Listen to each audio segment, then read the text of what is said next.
me. Tell me all the tools you need to put me back together.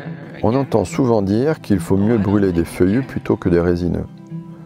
Que les résineux encrassent les conduits, que pour un bon rendement, il faut prendre du bois dur, comme le chêne, plutôt que du bois tendre, comme le bouleau. Oui, mais non, j'ai envie de dire. Non, parce que la résine, elle brûle comme le bois. Si la combustion est complète dans le foyer, alors la résine brûle complètement. C'est la combustion incomplète qui est à l'origine de l'encrassement.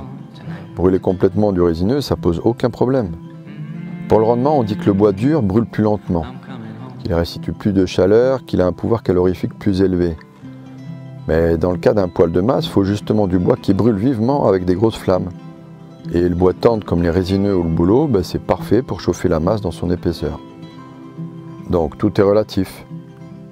En fait, il est bien plus important de bien sécher le bois, de bien le refendre, d'assurer une bonne arrivée d'air, que de choisir une essence d'arbre plutôt qu'une autre.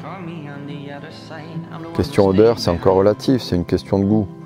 Encore une fois, les résineux ont, à mon avis, une odeur bien plus agréable que les feuillus.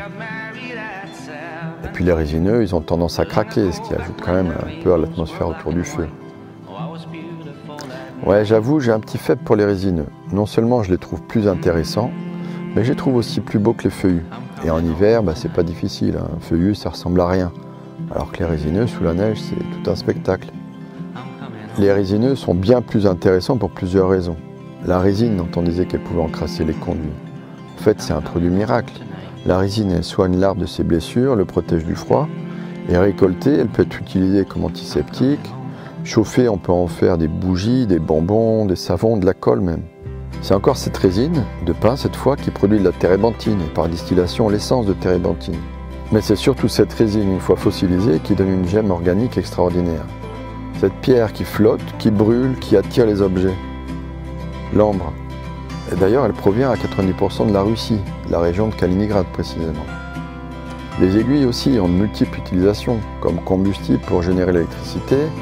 On en fait de la laine ou plus simplement des huiles essentielles ou des décoctions. Enfin, les cônes. Jeunes pousses, on peut les manger comme des bonbons. C'est frais, ça fait office de dentifrice. Après que les cônes aient largué leurs graines ailées, les cônes secs sont aussi de bons allumes-feu et même un parfait combustible pour le samovar, par exemple, la théière à bois russe. Et puis les résineux, ils sont là depuis 350 millions d'années quand même. Les feuillus, eux, sont à peine arrivés il y a 140 millions d'années. Alors,